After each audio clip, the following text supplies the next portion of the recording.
Boa tarde então, aqui nós estamos hoje conseguindo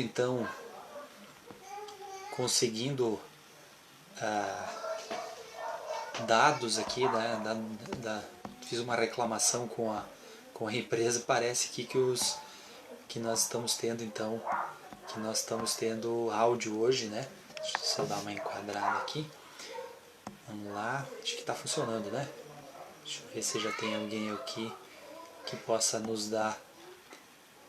Eu não avisei que faria hoje, né? Então não que eu faria live. Acho que tem áudio aqui, deixa eu ver. Deixa-me ver. Tá funcionando, acho. Hoje. Mas então.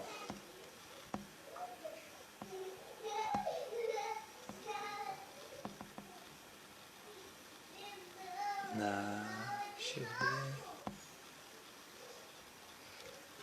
Na verdade, então, assim. Tá funcionando. Tá funcionando. Vamos lá, então. Boa tarde de novo, né? Agora retomando, né? De pronto, né? A conversa aqui. Eu queria ter gravado no domingo ainda, né? Não deu certo, não teve. Tinha algum problema na internet, ontem também não, né? Fiz uma reclamação hoje, parece que a internet com a empresa, né? Parece que eles andaram arrumando alguma coisa aí da fibra ótica, enfim, não sei, não apareceram aí, mas talvez algum comando, alguma questão que estava dando problema, né? Pois bem, primeiro eu queria dizer aqui, né, chamar a atenção do ponto de vista das revelações ditas por Paulo Marinho, tá? Que é o suplente de senador do Flávio Bolsonaro, tá? A professora Solange aqui está dizendo que está funcionando. Fico feliz então, porque é uma ferramenta também, né, para a gente dialogar, né, e fazer essa conversa com as pessoas que porventura achem que alguma coisa que a gente fale aqui contribua na discussão nacional, na discussão da política, da economia, enfim, das breves palavras que falamos aqui. Certo. Então, estava falando aqui do Paulo Marinho, né? Então, no fim de semana, uma entrevista bombástica à Mônica Bergamo, da Folha de São Paulo, que revelam que setores das elites nacionais começam a romper entre si, tá? De maneira muito dura, né? Muito emblemática, assim, contundente do ponto de vista dos seus rompimentos. Paulo Marinho é um playboy, é um sujeito, uma espécie de lobista, né? Que provavelmente deve ter apresentado empresários para a campanha do Bolsonaro, do Flávio Bolsonaro, e que acabou, por conta disso, sendo suplente de senador do Flávio Bolsonaro, lá no Rio de Janeiro. Ele foi casado com a Maite Proença no passado, né, mas ele tem toda uma vida de playboy, de relações com setores empresariais, com a própria Rede Globo, de alguma maneira, ou com meios de comunicação, e que faz então ele ser um sujeito que tem essa ligação então com os setores da direita brasileira, dos setores da elite econômica, enfim, e tinha uma grande relação também com o falecido Gustavo Bebiano. E neste rompimento do Gustavo Bebiano com o bolsonarismo, ele já teria revelado ano passado em entrevista que há uma rede orquestrada de fake news que contribuiu no processo eleitoral do ano passado, tá? Para a campanha do Bolsonaro, uma rede orquestrada de fake news. Ele que disse isso em entrevista num outro contexto, num outro momento. Dito isto, na entrevista de domingo ele fala claramente de interferências pesadas dentro da Polícia Federal para abafar as investigações do Queiroz e das milícias e que levaram então o Flávio Bolsonaro a demitir o Queiroz, a demitir pessoas, né, a esposa de um dos milicianos, né, no meio do processo eleitoral, tá? E que diz mais que um delegado da Polícia Federal abafou esse caso, né, para isso não se reverberar no processo eleitoral e atrapalhar a campanha do Flávio para senador no Rio de Janeiro e atrapalhar a campanha do Jair para presidente. Mas esse é o começo da fraude. E talvez isso mostre por que há tanta vontade de interferir, né, na Polícia Federal do Rio de Janeiro. Tá? A ponto de o Reinaldo Azevedo, o cara que criou o termo petralho, o jornalista Reinaldo Azevedo, dizer que será que vamos ter que ter a volta do PT para ter independência na Polícia Federal? Tá? São as voltas, né? Alguém brincou aí, as voltas que a Terra plana dá, no caso, né? Que o mundo não gira, ele capota. Né? Quando o Reinaldo Azevedo, né, indica esta questão. Dito isso, nós vamos ter que começar a apontar as fraudes. As fraudes estão marcadas, estão presentes na eleição de 2018. Tá? E quando se fala qual que é o melhor mecanismo para tirar Bolsonaro, não é o impeachment, na minha opinião. O melhor mecanismo de tirar Bolsonaro é caçar a chapa Bolsonaro e Mourão, tá? Que se beneficiou de uma fraude. A fraude inicial não tem muito o que fazer. A fraude inicial começou, tá? Começou quando o juiz Sérgio Moro, né, através de uma denúncia baseada num PowerPoint do Deltan Dallagnol, tá, que tem relações com essa turma do Rio de Janeiro, com Ramagem e companhia. Tá? Inclusive o delegado, se o Paulo Marinho está falando a verdade, o delegado é um delegado próximo de Sérgio Moro. Mas então a República de Curitiba, Deltan Dallagnol, Carlos Fernando e companhia, né, trabalhou para que o favorito das eleições não se candidatasse, que era Luiz Inácio Lula da Silva. E não sou eu que estou falando porque, César, tu é petista, não sei o que. Não, são as pesquisas. São as pesquisas. Lula liderava as pesquisas. E acabou sendo preso, né, depois de ter feito um grande roteiro pelo país com caravanas, né, sendo no Nordeste brasileiro praticamente elevado a uma condição de mártir vivo, né, do ponto de vista da dimensão, da devoção das pessoas. E não seria devoção, é gratidão, na verdade, aos governos, né, transformadores daquela região. Né, mas fez isso em Minas Gerais, fez isso no Rio de Janeiro e fez isso no sul do país, muito embora aqui as milícias bolsonaristas, e é isso que tem que ser dito, né, as milícias bolsonaristas atacaram de maneira covarde, em alguns lugares orquestrados com as forças de segurança, tá, a caravana, os eventos. Eu sei porque eu estava lá na praça em Chapecó, quando o Lula aqui esteve, o dia inteiro os sujeitos atirando pedra, atirando ovos, atirando foguete, acertar a cabeça do professor Abel, tá, com uma pedrada, tá, e sendo protegidos pela polícia militar. Tá. Há que se dizer isso. Há que se ter a coragem histórica de mostrar o que aconteceu na Unipampa, lá de fazendeiros provavelmente acostumados com o trabalho escravo ou semi-escravo, chegar lá na frente da Unipampa, que é uma universidade criada pelo Lula, lá em Bagé, querendo dar chicotada em estudante e militante que lá foi, tá? É um atentado à democracia. Então quem se calou naquele contexto, eu acolho, mas um arrependido de verdade vai assumir, como o Felipe Neto fez ontem no Roda Viva, que foi golpe em 2016. Foi golpe contra a presidente Dilma, porque o impeachment sem um ato de improbidade, um crime de responsabilidade implicado para o agente, ele não é um impeachment, ele é um processo meramente político, né? Uma solução parlamentarista no presidencialismo, e isso, para mim, é um golpe parlamentar, jurídico e midiático, o golpe de 2016. Felipe Neto jogou na cara da Vera Magalhães ontem à noite. Ela passou o dia inteiro tendo que se justificar no Twitter, dizendo que foi um golpe sim, porque foi ratificado pelo STF. Só que, para lembrar ela, em 1964 nós tivemos um golpe militar também ratificado pelo STF. Tá? Mas em 64 teve gente torturada, teve gente desaparecida. E nós vamos deixar isso acontecer? Nós vamos deixar isso se materializar? Já teve esse tipo de ameaça. E há que se resgatar também o áudio do Romero Jucá, do senador Romero Jucá. Um grande acordo nacional com o Supremo com tudo. Tá? Com o Supremo com tudo. Tem que pôr o Michel. Um grande acordo nacional com o Supremo com tudo. Então é o seguinte, foi golpe em 2016, o golpe continuado foi tirar o Lula da disputa porque ele venceria as eleições e no percurso da campanha agora eles estão se entregando, uma entrega daqui, outra entrega dali, que houve manipulação, houve duas manipulações. Uma feita pelo Sérgio Moro em Curitiba, que vazou a delação do Palocci na semana das eleições, uma delação que não tinha valor nenhum. Não tinha valor nenhum, porque não tinha prova nenhuma, e tanto é que não se materializou coisa nenhuma, só para atrapalhar. Tem as redes de fake news, e a gente precisa saber quem é que patrocina esses grupos de fake news. Não dá tempo de rebater. Hoje mesmo eu vi outra informação sobre as demissões de ministro. Os caras fazem no governo Dilma demitiram tantas pessoas, né? E ninguém falava nada. Não dá tempo de você checar todas essas informações.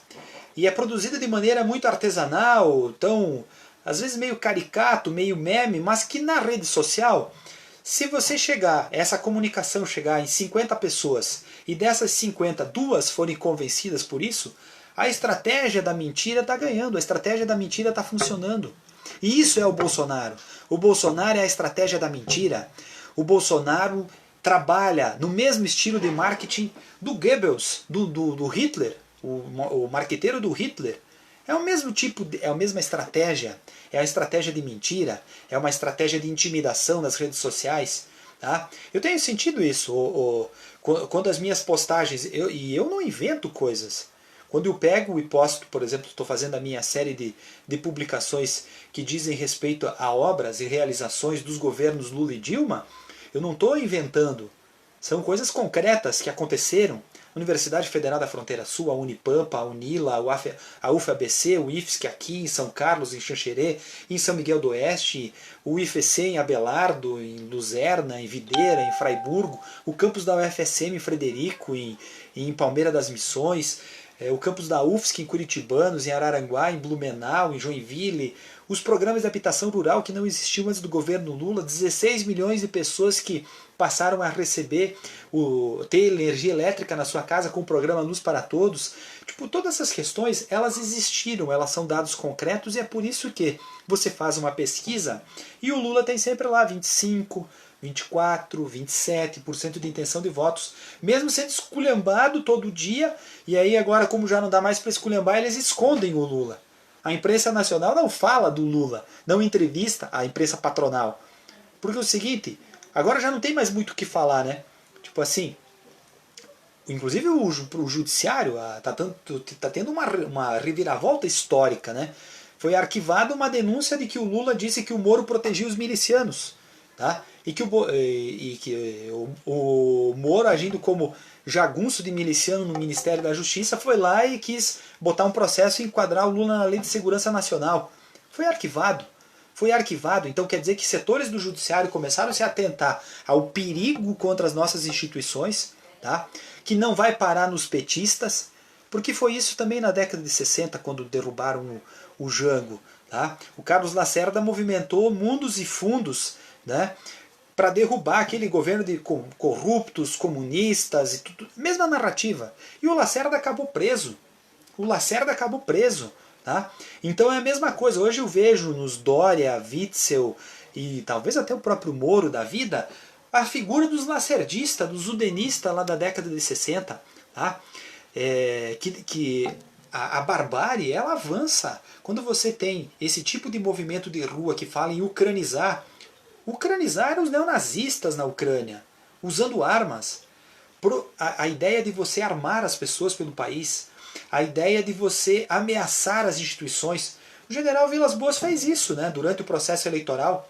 O tweet dele mudou o voto da Rosa Weber e o Lula acabou preso. Tá? E mais do que isso, a continuação é quando o Barroso impede a candidatura do Lula, que também foi casuísmo. A jurisprudência não fecha no caso. Não fecha. Não fecha, porque o seguinte, outras candidaturas ocorreram sob júdice. Dito isso, para mim está muito claro que houve uma manipulação eleitoral, tá? Que ela passa pela retirada do candidato que venceria as eleições e que mesmo preso tinha 39% de intenção de votos na pesquisa Datafolha, ali do final, ali de agosto, né, quando ele teve a sua candidatura retirada. Tá? Se ele continua mais alguns dias, ele ia provavelmente empurrar a votação do Haddad para cima, tá? Ia empurrar a candidatura do Haddad para cima. Tá? E aí nós temos isso, né? Nós temos a sequência das manipulações, o Moro vazando a delação do Palocci durante o processo eleitoral, enquanto negociava cargo, tá? Enquanto negociava cargo e virou ministro da Justiça, querendo ter ele os superpoderes autoritários. Eu não dissocio o Moro do Bolsonaro. A diferença é que o Bolsonaro tem o discurso fascista escancarado, autoritário. Ele sempre foi assim.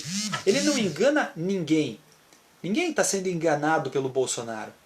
Ninguém foi enganado. Quem votou, talvez algumas pessoas foram iludidas no processo. Ah, porque ele é honesto, não sei o quê, porque tem que tirar mesmo esse PT, porque o PT são todos ladrão, porque o país está quebrado e tal e tal. Mas enganado, literalmente, as pessoas não foram. O Bolsonaro sempre disse que não te estupro porque não merece, porque tu é muito feia. Ah, mas era a Maria do Rosário, é uma petralha, então tem que ser xingada mesmo. Ah, porque eu não vou dar 1 centímetro de terra para os índios. Mas são os índios mesmo, os índios não trabalham, né? Esse não é o discurso que se faz? Os quilombolas, né? O afrodescendente mais leve que pesa 7 arrobas. Né? Bolsonaro falou isso. Vamos fuzilar a petralhada aqui do Acre. Né?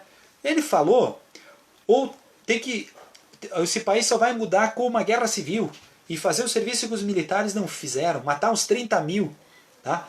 Eu acho que o Covid-19 vai matar muito mais que 30 mil aqui no Brasil. Já bateu 17 mil aqui hoje. Tá? Então, todas essas falas, homenagear o Ustra na votação do golpe contra a presidente Dilma, ele homenageou o Ustra e não foi algemado no dia seguinte, no momento seguinte de ter votado. Ele tinha que ter saído algemado. Algemado, o sujeito invocou um torturador da ditadura militar. Um torturador da ditadura militar. E agora começa a ficar escancarado que essa lógica... Por exemplo, o Bolsonaro está sendo muito pedagógico para aquelas pessoas que diziam que na ditadura militar não tinha corrupção. É inacreditável as pessoas dizerem isso, porque os Collor de Mello, o Sarney, o Aécio, a família do Aécio, toda essa turma aí, o Maluf e tal, toda essa turma, ela é surgida dentro da ditadura militar. Essas figuras coronelistas, paternalistas da nossa república e que são envolvidas com escândalos desde a década de 70, foram na ditadura. A relação política, né, entre construtoras e política também foi na ditadura. O PP, né, a origem do PP também vem daí, né, da antiga Arena, né, e o partido que também foi implicado, se a gente for querer falar moralista, de maneira moralista do ponto de vista da Lava Jato, também foi. Tá? Roberto Jefferson também é urdido naquele contexto. Aliás, tomaram o PTB do Brizola, né, uma articulação que passou por ele com os militares. Tá? Aliás, que coisa mais ridícula, né? O Roberto Jefferson agora é símbolo da nova política nacional, andando com arma aí, dizendo que vai defender o Bolsonaro com um fuzil, não sei o quê. Coisa mais nonsense. Não tem como não se indignar com esse país. Não tem como se indignar. E quando você olha para os indicadores que o Brasil tinha antes da Lava Jato começar em 2014, com a presidente Dilma, quando o país crescia, quando o país tinha geração de emprego, tinha quase taxa de pleno emprego, quando o Brasil estava se aproximando para virar a quinta economia do mundo, sexta, quinta economia do mundo, já se encaminhava para chegar na sexta economia e, quem sabe, galgar espaços maiores, né? Você desanca o país. E você começa a olhar os indicadores de 2015 para diante, é assustador, é vergonhoso. Tá? Pois bem, mas não para por aí. Não para por aí. Falei antes das redes de fake news e as coisas continuam, são reiteradas, os ataques. Se pega, está muito claro que a elite econômica brasileira não gostou de mais... Deixa eu tomar um golinho aqui. Não gostou de mais uma derrota em 2014. O Aécio fez aquela molecagem. E há que se dizer. Aí a gente vai... Eu posso assumir quando as pessoas pedem autocrítica do PT, né? Acham que é uma autoimolação pública, né? Ah, você tem que se imolar publicamente, no caso, né? O mais engraçado é que a autocrítica ela é sempre dirigida ao PT, no caso, né?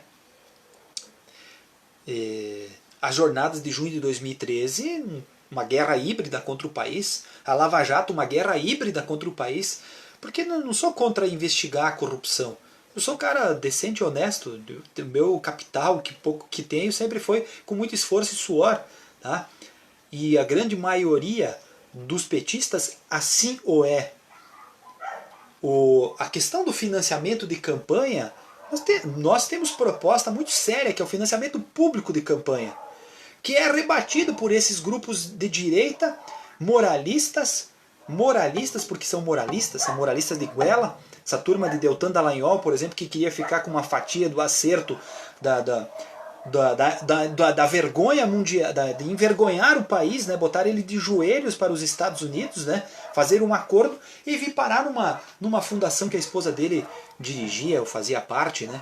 É ridículo, né? É ridículo esse tipo de moralismo. É ridículo o moralismo do Partido Novo, que é custeado com grana, sabe-se lá do que, né? O Amoedo aí botou 40, 50 milhões na campanha dele, né? Aí é fácil dizer que não tem que ter financiamento público de campanha. Mas vamos falar com os nossos pré-candidatos aqui do PT de Guatambu. Quanto é que eles vão arrumar de dinheiro para a campanha deles? Vai ser tudo na militância, vai ser tudo no osso do peito, arrumando gasolina de um daqui, de outro dali. Não, Então, assim, você percebe, quando a gente quer democratizar a democracia, democratizar mais a democracia, fazer mais democracia, tá? Ficou até uma redundância, mas passa pelas nossas propostas. Eu não tenho, inclusive do ponto de vista do combate à corrupção. Aliás, o Moro confessou isso. O Moro confessou que eles podiam fazer o que eles queriam na investigação, que ninguém interferia. Por tabela, ele está dizendo que o Ministério da Justiça que ele assumiu estava ajudando a interferir nas investigações contra a corrupção. E eu acho que está meio claro isso, né? Quando você pega e quer intimar uma pessoa com base na Lei de Segurança Nacional, porque ela se refere que um outro é miliciano, quando na verdade você começa a ver isso, né? O rapaz lá, o Adriano, que foi executado pela polícia da Bahia com mais de 100 homicídios nas costas, né? Era um cara que foi condecorado pelo Flávio Bolsonaro. Quem é que essas pessoas querem enganar? Quem é que essas pessoas querem enganar com esse moralismo? O vizinho dele, de porta do Bolsonaro, que mora o Bolsonaro mora na Barra da Tijuca. Engraçado, né? O Lula mora no mesmo apartamento desde 1978 e é corrupto e ladrão. O Bolsonaro mora na Barra da Tijuca, na Zona Sul, um condomínio que vale 3 milhões e é honesto. Não estou dizendo que ele não pode ter.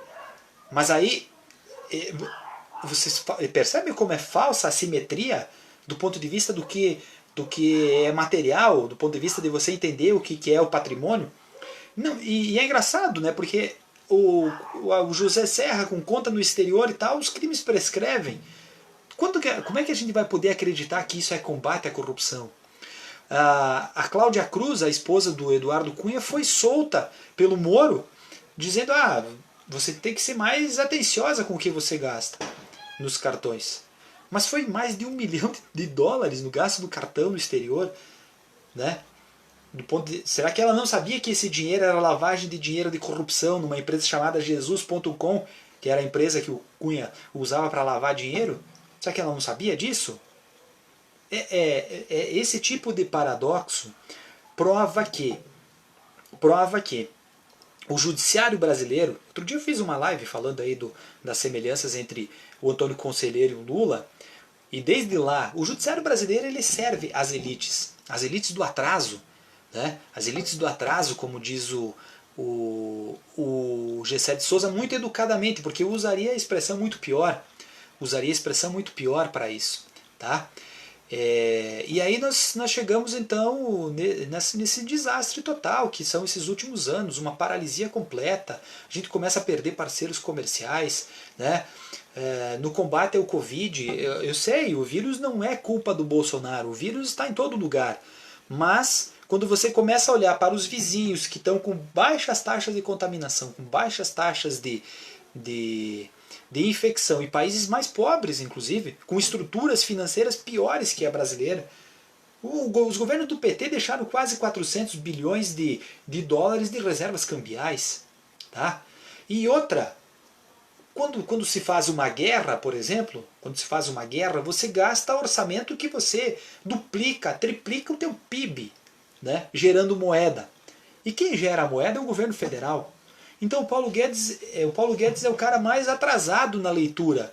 Não existe nenhum outro liberal no mundo tão atrasado quanto ele, que achar que nesse cenário você mantém a austeridade fiscal. Austeridade fiscal não funciona em momento nenhum, nem quando tem boom da economia. No caso brasileiro você precisa de Estado. E em qualquer lugar do mundo, né? Na verdade, a lorota do menos Estado nesse cenário está provando, né? Onde você quis privatizar a saúde pública está o caos. Olha o caso dos Estados Unidos, né? Tá? Onde você tem uma mínima estrutura de saúde pública, onde o Estado tem essa presença de saúde pública, você mitiga os efeitos trágicos, né, desse cenário todo. Tá? E aí vem toda se as pessoas começarem a perceber o que está embutido, por exemplo, nessa MP verde e amarela, os trabalhadores eles iam virar esse país de perna para cima. Tá? Os trabalhadores iam virar de perna para cima, o que é a elite brasileira. Eu não falo nem elite, né? Porque elite subentende ser alguma coisa culta, né? Eu não consigo achar o Luciano Hang da Van elite. Ele só é rico, milionário no caso, né? Só.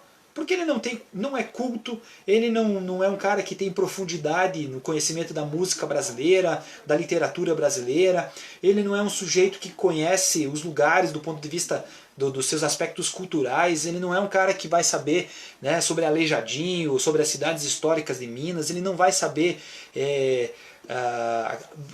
vários aspectos, elementos do folclore nacional, ele não sabe. Tá? Não sabe. Ele só é rico, milionário, então não é elite. Elite subentende-se, além do dinheiro, alguém que tem algum refino, alguma cultura, né? Então é isso, né? A elite do atraso, na verdade, são os ricos do atraso. E aí nós chegamos então nesse cenário atual, tá? O que eu acho do Paulo Marinho? Paulo Marinho participou de todas essas tramóias, né? Não é santo. Não é santo. Provavelmente ele está de olho na cadeira do Flávio Bolsonaro, sim. Não é só isso também, né? Porque não é só isso, mas também é. E a questão de você se aproximar do Dória. Ele foi para o PSDB, poderá ser candidato a prefeito no Rio de Janeiro, tá? E aí nós temos toda essa questão se abre o processo de impeachment, tem vários lá e tal, fundamentado, não sei se tem algum bom, porque tem uns 30, 40, mas não sei se tem algum que fundamenta o crime de responsabilidade e que dialogue com a OAB, com sindicatos, com todas as centrais sindicais, com alguns segmentos, inclusive do setor produtivo, talvez, algumas igrejas, vários partidos, que envolva vários espectros políticos e que se abre um processo de impeachment. Eu não acho que o processo de impeachment seja a solução. Porque é o seguinte, meus caros, qual que é a diferença do Bolsonaro para o Mourão? Ah, o Mourão fala mais bem. O Mourão é amigo do Thomson Flores, o presidente do TRF4. Amigo. Pessoal. Do pessoal que tramou lá, então, para que a condenação do Lula aumentasse, do Moro para o Lula, aumentasse de tamanho no TRF4 para que ele não pudesse recorrer em liberdade, para que pudesse pôr na cadeia. Tá? O Mourão é um cara que chama 1964 de revolução. Tá? Então eu não vejo diferença. Ah, mas os militares vêm aí e resolvem. Os militares estão governando, e esse é o pior governo do período republicano, do período pós-democrático, desculpa. Nem o Collor era tão ruim. Né? Nós estamos num momento que a gente acha que o Collor, né, é a representação simbólica de um estadista. Olha a situação que nós chegamos, minha gente.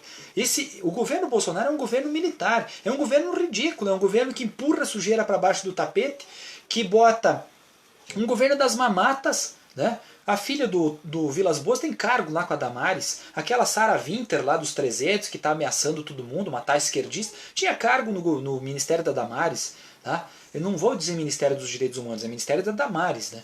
Porque não é possível, né? É inacreditável. O Weintraub agora está sendo citado aí no rolo, né? Enfim.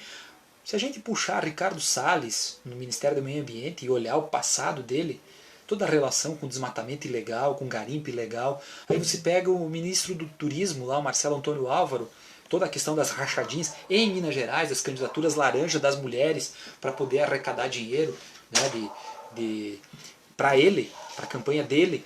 botar as candidaturas fake, no caso, de mulheres, para arrecadar dinheiro do fundo eleitoral, para botar na candidatura dele. Tá? É esse tipo de gente que está governando o país. Tá? Quando as pessoas falam, um governo de gente honesta, não sei o quê, tá? O vizinho do Bolsonaro, o tal do Rony Lessa, que está envolvido no assassinato da Marielle, tá? Um policial que consegue morar num condomínio de 3 milhões de reais. O que vocês conseguem imaginar? Com 117 fuzis dentro de casa, com o Rio de Janeiro em intervenção militar. A Marielle foi executada com o Rio de Janeiro em intervenção militar. E quem era o chefe da intervenção militar? Braga Neto. Braga Neto. Braga Neto, que é o ministro da Casa Civil do Bolsonaro. Então quem é que essas pessoas querem enganar? Miliciano é bandido. Miliciano é bandido. Deixa eu só conferir aqui se era mesmo o Braga Neto, que agora me deu um branco, tá, gente? Eu não gosto de falar informação que é falsa, tá? Me surgiu uma pequena dúvida, por isso que eu estou pesquisando aqui. Braga Neto foi comandante militar leste, assumiu. Só um minutinho, tá, gente? Eu já retomo aqui, tá, galera?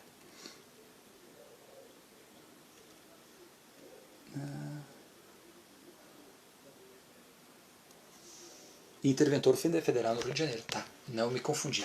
Eu não gosto de jogar uma informação que não é verídica, mas de fato o Braga Neto era o interventor federal do governo Temer lá no Rio de Janeiro, né? Naquele contexto, né, em que a própria Marielle acabou sendo assassinada. Não estou fazendo nenhum tipo de ilação, mas eu estou dizendo que nem de segurança eles conseguem regular. Até porque milicianos, eu não estou dizendo que o Braga Neto é miliciano, mas que a família Bolsonaro tem ligações umbilicais com os milicianos, está claro. Milicianos são bandidos que podem traficar drogas, traficar armas, traficar pessoas. Por isso toda essa relação com as redes de prostituição, eu acho que caberia algum tipo de investigação, tá? Que fazem segurança clandestina, que vendem gato clandestino, que ameaçam as pessoas, tá? Então provavelmente muito voto foi assim, nesse tipo de coerção, tá? Que faz grilagem, tem vários relatos disso, né, de que prédios lá do Rio de Janeiro foram feitos com o dinheiro das milícias e que esse dinheiro também ajudou, pode ser, algumas campanhas, né, tá? Bueno, dito isso, nós estamos agora com esse pepino, tá? As instituições estão funcionando normalmente. Estão funcionando normalmente como? O Moro vazou uma conversa ilegal da presidente Dilma. O Moro vazou para a Globo para interferir no processo. O Gilmar Mendes vetou a nomeação do Lula. Vetou a nomeação do Lula com base em quê? Com base em quê? Aí vamos mais adiante. Um grande acordo nacional com o Supremo com tudo. Mas esse grande acordo nacional foi meio desigual, né? Foi meio díspare. Para o povo brasileiro foi uma sacanagem desgraçada, né? Veio reforma trabalhista, veio reforma previdenciária, veio terceirização irrestrita, veio o PEC do teto do congelamento de gastos, que virou a emenda constitucional 95, e veio o Bolsonaro. Aí vem os imbecil, e desculpa a expressão, tá? Vem os imbecil e dizem que a culpa do Bolsonaro ser presidente é do PT e do Lula. Tá? Parabéns, ó, parabéns para quem diz isso, parabéns. Vocês são os os gênios da política. Inclusive pessoas de esquerda, e é para essas que eu quero me dirigir. Para essas que eu quero me dirigir. Primeiro, o Lula ganharia as eleições, portanto, a culpa do Bolsonaro se eleger começa sendo do Moro, da Globo e de toda a elite brasileira que preferiu um nazi-fascista, né, a perder pela quinta vez para o PT. Pronto. O PT sabia que o Lula ia ser retirado da candidatura. Mas o Haddad procurou o senhor Ciro Gomes, tá? E vai ter um capítulo agora para o Ciro Gomes na nossa fala aqui, tá?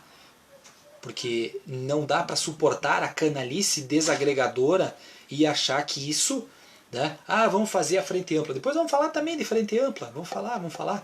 Vamos mostrar pedagogicamente aqui aonde são os problemas, né? O Ciro foi convidado para ser vice do Lula. Se o Ciro viesse a ser vice do Lula, quando o Lula fosse impedido, ele seria o candidato. Fatalmente, esses 31 milhões de votos que o Haddad acabou fazendo, né, mais os 13 milhões do Ciro, poderiam trabalhar em conjunto e daqui a pouco até um pouquinho mais, porque você herdaria do Lula, né, digamos assim, os votos. Vamos imaginar um cenário hipotético que chegasse aí nos 45 milhões de votos no primeiro turno. Tá? Era um baita cacife para ir para o segundo turno. Tá? Mas era a única forma do Ciro ser o candidato apoiado. Porque uma coisa é você querer ser candidato isolando os outros. E outra coisa é você querer compor com os outros. E ele não quis. E, inclusive a narrativa posterior ela parte daquele pressuposto. Inclusive o que ele falou no Panúncio anteontem, no canal do Panúncio. Mas vamos chegar nisso aí. Dito isso, o Jacques Wagner era para ter sido candidato, ele recuou, se assustou com a Polícia Federal batendo na casa dele, que também não deu em nada, mais um tipo de uso político na minha concepção. Tá? O Haddad, que era para ser o coordenador de campanha da candidatura Lula, que poderia ser o Ciro, que poderia ser o Jacques Wagner, a posterior, acabou sendo candidato. O PT fecha uma aliança apenas com o PCdoB, formalmente, né? Em troca do apoio em que ele sacrifica a Marília Reis, que liderava as pesquisas em Pernambuco, fecha com setores do PSB, tá?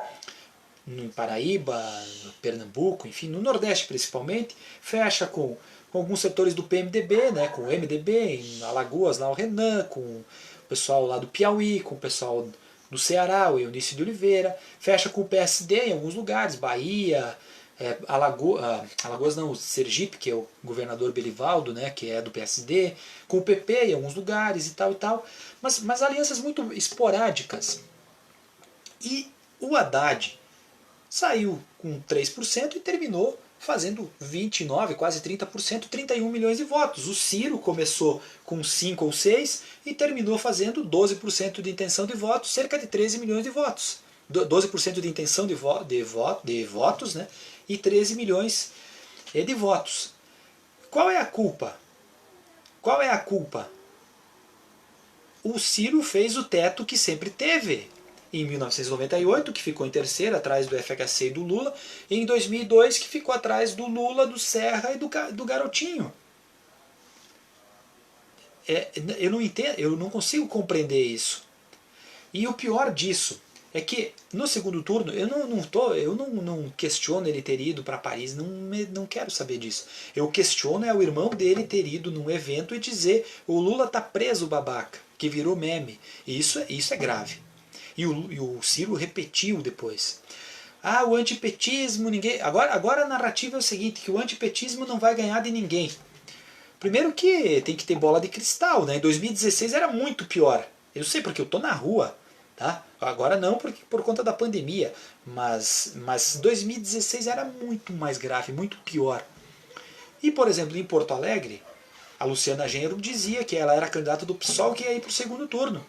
Né? Ela acabou em quinta. O Raul Ponte terminou em terceiro, num cenário completamente adverso. E agora o sujeito vem com agressividade, com xingamento, xingando os ludopetistas, querendo usar de maneira... Tem uma fala que ele faz contra o Pimenta, que também o Pimenta não precisava nem ter... Eu acho que tem que relevar esse tipo de agressividade e tal, cuidar a forma como se manifesta, mas ele veio no campo pessoal ali, na canelada, e dizendo que o lulopetismo só valoriza ele. E aí cita outros petistas, né? O Painho, o Tarso, o Raul Ponte e o Olívio. Mas olha que interessante, né? Olha que interessante. O Tarso foi ministro do Lula, o Tarso foi prefeito de Porto Alegre, o Tarso foi candidato a governador do Rio Grande do Sul e depois foi candidato à reeleição no Rio Grande do Sul. O Olívio foi candidato a senador na outra eleição, já foi prefeito de Porto Alegre, foi ministro do Lula, né? Foi governador do Rio Grande do Sul também. Ele fala do Raul Ponte. Ele foi o último candidato a prefeito de Porto Alegre do PT. Raul Ponte já foi prefeito de Porto Alegre. E o candidato, que foi o candidato a governador, e que agora é o vice, indicado vice da Manuela, que é o Miguel Rosseto, é da mesma corrente dele. O Paim foi o candidato a senador do PT na última eleição e se elegeu senador. Então, esse jogo divisionista, rasteiro, tá? Eu tenho me irritado profundamente, tá? Me irritado profundamente porque é um nível de agressividade. Agora ele deu de agredir os canais progressistas, tá? Pode questionar um monte de coisas do Brasil. Ele falou do 247 e do DCM, mas ele acaba atingindo o nocaute, a fórum, porque é o Brasil de Fato, TVT, Rede Brasil Atual, Mídia Ninja, Jornalistas Livres, porque todas essas vozes, conversa fiada, elas vêm para ser um contraponto. Tá? E num cenário de que, primeiro ele veio com esse argumento que são gabinete do ódio. Vamos imaginar que as fake news ali, a CPMI das fake news, chegue no gabinete do ódio ali da Terça Livre, enfim, companhia. E aí derrubem essas aí. Mas o pano de fundo pode ajudar a criminalizar esses outros tipos de blogs, que são assinados por jornalistas, que podem se equivocar, se errar, mas tem errata. Tem gente que responde por isso, tem responsabilidade. Geralmente fomentam notícias que foram produzidas por outros meios de comunicação. Inclusive a agressão que ele faz é em cima de uma notícia que foi feita pelo Poder 360. Por que não chegou ao Poder 360 do Fernando Rodrigues? Por que não? Porque esse aí é ligado à mídia patronal, né? Já trabalhou no UOL, já trabalhou na Folha, no SBT, se não me falha a memória. Então veja bem, é um tipo de agressão também contra esse mecanismo que foi encontrado de fazer a contra-informação. Essa rede, eu não agrido o Cafezinho, a Folha Impacto, o Portal Disparada, porque eles são ciristas. São importantes do ponto de vista de ter voz para outras correntes. E aí é engraçado que o 247, por exemplo, já entrevistou o Ciro, entrevistou o Panúncio, que era onde ele falou isso, entrevistou o Frota, entrevistou a Madalene Laxo, entrevistou entrevistou o Felipe Neto, entrevistou o Lobão, e entrevista o Dino, Freixo, Jandira, Fernanda Melchiona, várias e várias vozes, mas na voz do Ciro Gomes é o gabinete do ódio do PT. Cara, é muito perigoso esse caminho. E aí as pessoas me dizem que essa é a solução para 2022. Mas que solução, minha gente? Mas que solução? Primeiro a questão da viabilidade eleitoral, que não tem. Segundo, que o sujeito está numa guerra fratricida contra o PT. Que gostem ou não, continua sendo o maior partido de esquerda. Ah, tem antipetismo. Sempre teve.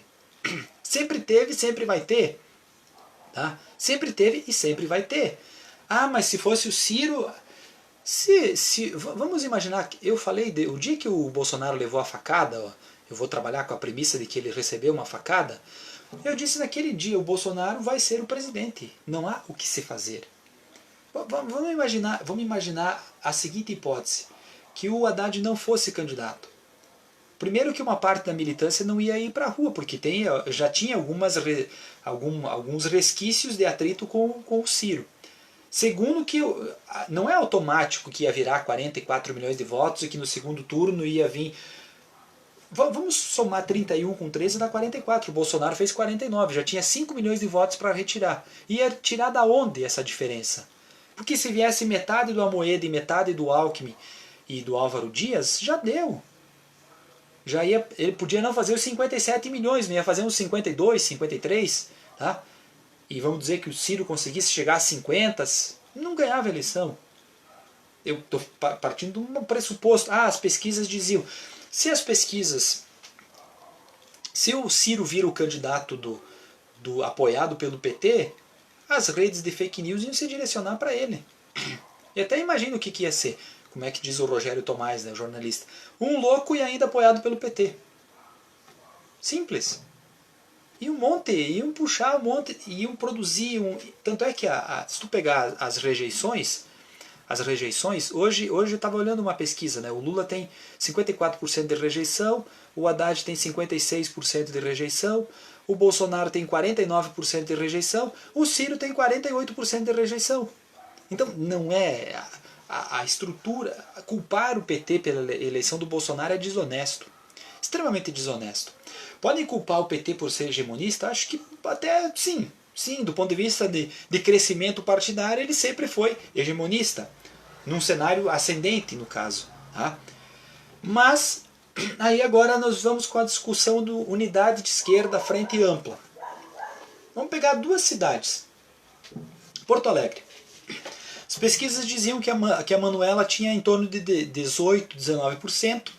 Né? A Maria do Rosário em 7%, do PT. A Melchiona, ou a Luciana Genro, aí do PSOL, uns 6%. A Juliana Brizola, do PDT, uns 10%, 11%, nessa faixa. E aí, se a Maria do Rosário não fosse, a Manuela vai para os 24%, 25%. Então o PT, 23%, 24%, 25%. Nessa, eu tô puxando aqui pela memória, acho que era uma pesquisa métodos. Né? Aí o PT, então a Manuela é o melhor nome de esquerda, nós retiramos o nome e vamos construir a unidade. Tá? E obviamente querendo pautar e estar presente na chapa majoritária. O PT nunca deixou de lançar um candidato em Porto Alegre. Né? Chegou a governar 16 anos seguidos. Na eleição passada, mesmo em toda a diversidade, o Raul Ponte fez 18% dos votos, se não estou enganado. Tá? Dito isso, vai se construir a ideia de frente, de construção de frente, e aí o PSOL veio com a ideia de fazer uma... O PSOL de Porto Alegre, fique claro, tá? Fazer uma prévia que envolvesse a sociedade civil para além dos filiados. Obviamente que ali está desenhado que eles não queriam que o PT indicasse um filiado. O vice, quer dizer. O PT tem 22 mil filiados em Porto Alegre. O PSOL tem uns 5 e o PCdoB uns 3. Não sei quem que ia ganhar, mas na verdade assim, a tese construída é de que eles não queriam que o PT estivesse na chapa majoritária. Enfim, ou não queriam construir. E o dado concreto é que quando o PT indica para a vice de Manuela Dávila ou Miguel Rosseto, tá? O PSOL, a Fernanda Melchiona, faz um artigo no Sul 21 batendo no PT. Tá? E, inclusive é aí que está, né? Quando se fala em antipetismo, vamos começar a ser mais honesto, né? Existe o antipetismo de esquerda. O antipetismo de esquerda. Tá? É democrático que exista, no caso, não tem problema. Mas tem que ser mais honesto quando se diz. Tá? Aí, frente ampla. Rio de Janeiro. O Freixo tinha uns 16%. E estava em segundo nas pesquisas. Marta Rocha, do PDT, tinha pesquisa até que ele estava com 18%. A Marta Rocha ali 10%, 12%. Benedita, do PT, uns 4%. Tá? Por cento. Molon, 2%. Tá? Aí tem Eduardo Bandeira, de Mello, acho que tem uns 3%, que é da rede, vamos considerar também, num polo ali. Aí, mas o Freixo tem uma rejeição imensa, não dá, não vai ganhar, não sei o que, não sei o que. Aí o PT foi o único partido, o Freixo assumiu isso, inclusive, que abraçou a candidatura do Freixo porque ele tem mais recall, porque ele tem mais voto. Rejeição é uma coisa que você vai trabalhar depois. Aí o PSOL, esse não era o maior dos problemas, porque o Freixo deve ter uns 80% de apoio do PSOL do Rio de Janeiro, mas o Renato Cinque e o Babá fizeram uma gritaria. Como foi na época da filiação do Boulos, né? PSOL sem Lula, né? Quando o Boulos foi se filiar, eu falei inclusive isso pro Boulos, né? Que achei uma falta de elegância no caso, né? Como uma figura, um lutador do povo, né? Do MTST, enfim, mas fica aqui entre nós. Aí nós vamos lá para construir a frente, né? O PSOL não queria o PT junto, o PT apoiaria o Freixo retira a candidatura. Aí, olha o que vai acontecer no Rio de Janeiro, assim, esse cenário se materializar. A Marta Rocha sai com o PSB, talvez com a rede, faz uns 15% dos votos, talvez, tá? A Benedita sai pelo PT, faz uns 5% dos votos. O PSOL lança um outro candidato, tem um bom recall e tal, é capaz de chegar nos 10% dos votos. E o PCdoB lança lá o Brizola Neto, faz mais 1%, 2%, talvez 3%, vamos dizer que chega nos 3%. 15%, 25%, 30%, 33%. Se tu sentasse junto, esses 33% poderiam virar uns 35%, uns 38% no primeiro turno. Pode ser que não. Pode ser que seja menos, pode ser que alguns votos que... Enfim, mas você tinha uma potencialidade de construir esse tipo de unidade e ir adiante, e ir com força para o segundo turno. Agora, para mim, o Rio de Janeiro está desenhado qual que vai ser o segundo turno. Eduardo Paes, do DEM, com o Crivella, que vai ser o candidato, que é o atual prefeito, que vai ser o candidato do bolsonarismo.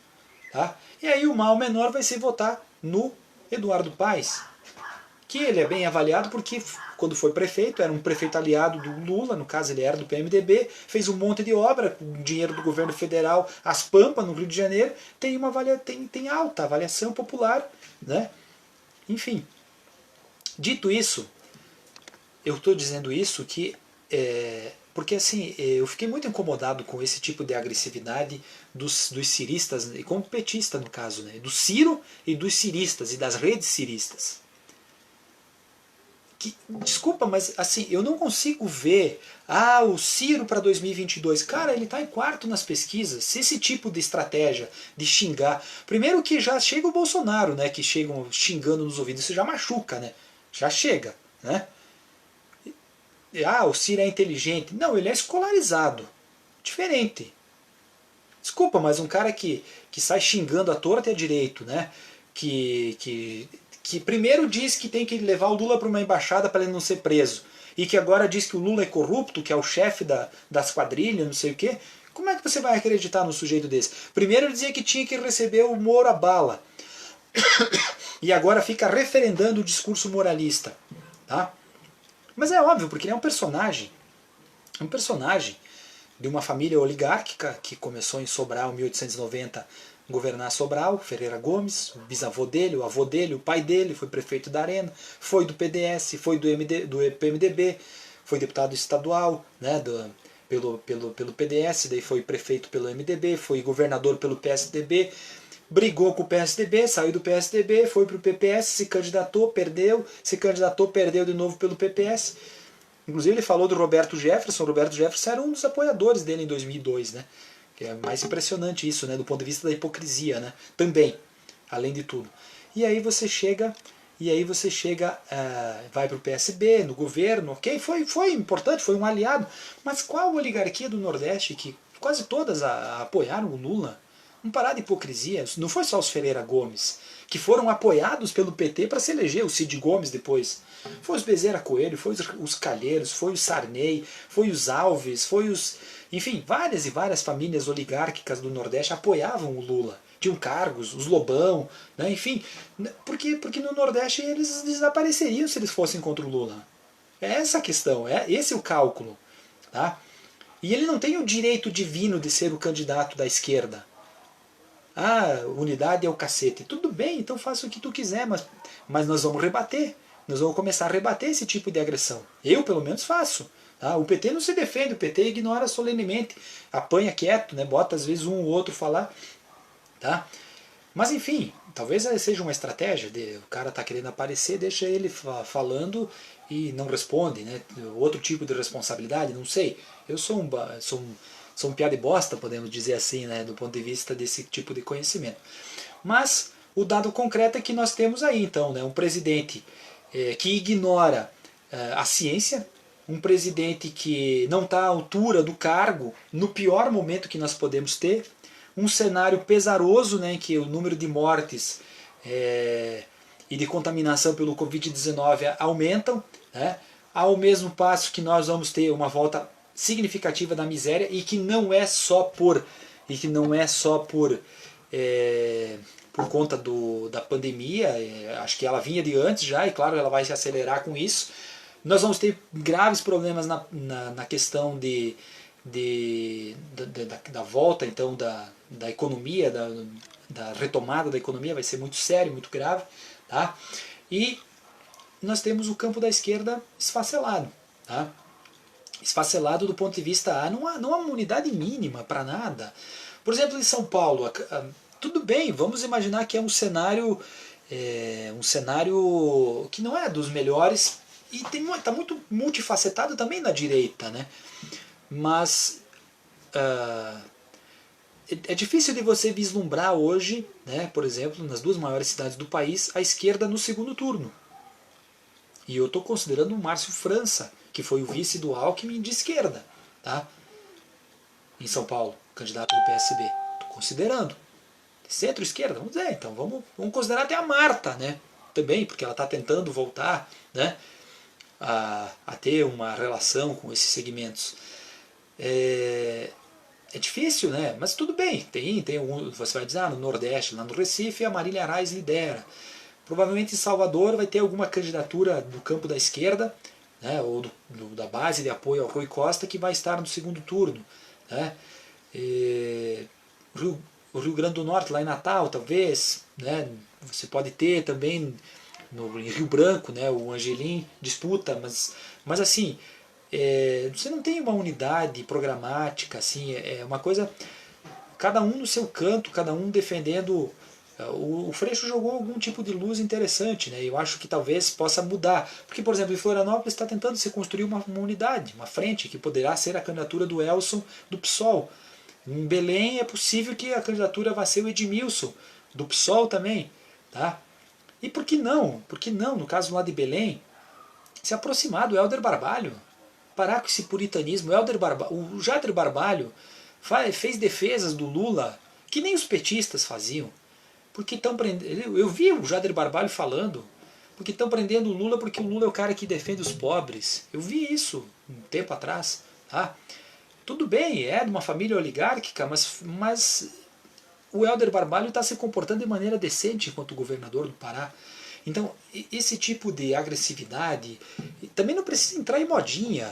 Não acho que o Felipe Neto. O Felipe Neto foi importante ontem, as falas dele no Roda Viva, eu peguei, não assisti inteiro, assisti uns pedaços. Mas também não vamos entrar em lógica de modinha, né? Daqui a pouco o cara vai lá e declara apoio ao Amoedo. Hoje ele se justificou que não, que ele é entre Ciro e Amoedo, né? Mas é que a gente tem que parar de moda. Política se faz construindo partido. Se faz construindo partido em todos os lugares. E partido de base nacional é difícil, são poucos.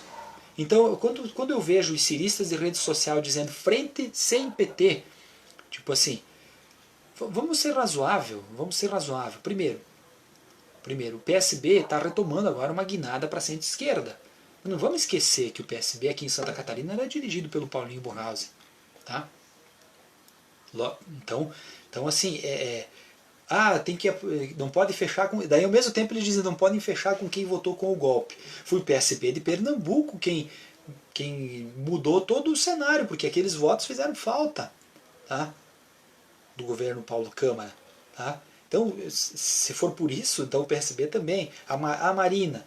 Marina fez menos votos que o Cabo Daciolo na última eleição. Tá? A Rede tinha eleito, acho, uns 5 senadores, está com 2, né, que é o Contarato e o Randolph. E tem o Flávio Arnes, mas esse é do Moro, né? Senador do Moro.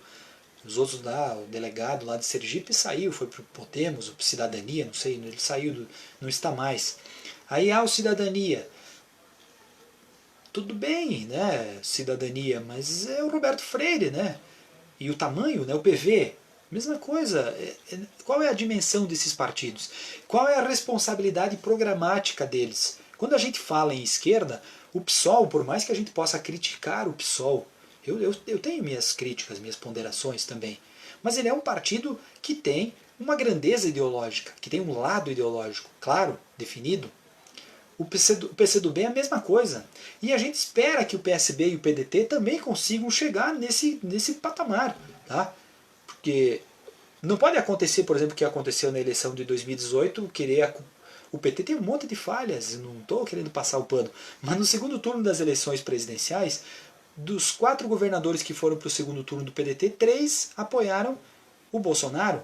O juiz Odilon, no Mato Grosso do Sul, que perdeu, o Carlos Eduardo Alves, no Rio Grande do Norte, que perdeu para a Fátima Bezerra do PT, e também o Amazonino Mendes, né, que perdeu lá no Amazonas e agora inclusive saiu do PDT. Tá? Então, é isso que a gente fala, partido de base nacional. Né? Porque senão acontece muito isso, às vezes, você não tem aquela firmeza, né, nos partidos. É a mesma coisa que o Bolsonaro agora apostar no Centrão, achando que ele vai se salvar com o Centrão. São políticos que balançam muito rapidamente conforme a opinião pública. Tá?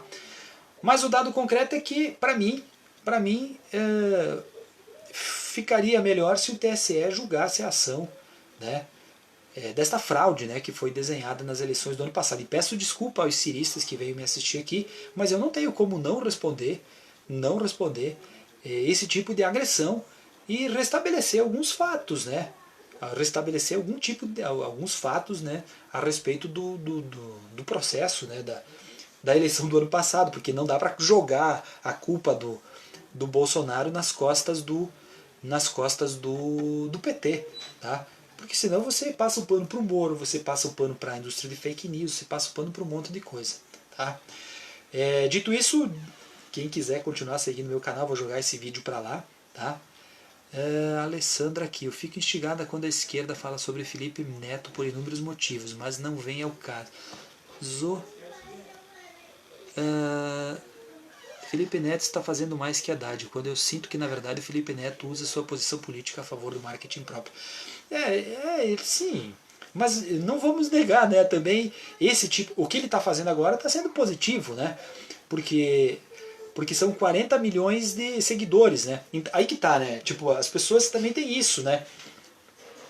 Por exemplo, eu vejo muito, o Lula não está fazendo nada, o Lula está fazendo live todo dia, pega, vai lá no canal dele, as pessoas têm internet, né? Vai lá no canal no YouTube, vai lá no Facebook e olha, hoje de manhã ele estava falando com os catadores de papel, tá? Uma live com catadores de papel e moradores de rua, tá? Agora já veio uma notificação aqui, o Pedro Kizai está numa live com o Roberto Requião, tá? Nós estamos em isolamento social, que as pessoas querem que se faça o quê? Que vá para a rua fazer protesto como os bolsonaristas estão fazendo? Aumentar o índice de contaminação pelo país? Sair por aí todo mundo adoidado aí, começar a brigar agora com os bolsonaristas, então, aí que tá. Todas as lideranças, Ciro Gomes, Flávio Dino, Boulos, Haddad, Lula e companhia, todos eles estão fazendo alguma coisa. Estão gravando uma live, estão fazendo uma conversa com segmento aqui, com segmento acolá. Nossa tarefa agora, nesse cenário, é usar as redes sociais para disseminar. Por isso, quem quiser seguir o meu canal, vamos tentar chegar nos 100 inscritos, pelo menos, né, nessa semana aqui, né? E aí o Felipe Neto, claro, ele vai ter muito mais alcance, porque ele tem muito mais seguidores, tá? Inclusive ele diz isso, que a esquerda demorou demais para entender as redes sociais e entender a importância delas, tá? Mas eu já falei bastante, falei demais e peço desculpa novamente se algum cirista, por exemplo, que está assistindo aqui, se sentiu ofendido. Não é minha tarefa, mas não é minha tarefa ofender as pessoas, não se trata disso. E nem também ponderando uma ou outra crítica, por exemplo, à posição do PSOL, de segmentos do PSOL do Rio de Janeiro que não aceitaram ou que viram com maus olhos a aliança do PT com o Marcelo Freixo. Ou da tese de que, sim, existe o antipetismo, ele é um problema, tá? Mas é um problema que se trabalha, não se acentua. Porque o PT é hegemonista, não sei o que, por isso que agora está procurando, porque agora está embaixo e tal e tal. Mas tem que ter algum caminho médio para puxar esses diálogos, né? Acho que não pode ser só na faca no pescoço, né? Porque as sinalizações de Porto Alegre, as sinalizações do Rio de Janeiro, as sinalizações em Florianópolis, as sinalizações em Belém, são sinalizações. Se for para o melhor nome no Recife é Marília Reis, do PT, ganha de todos no segundo turno.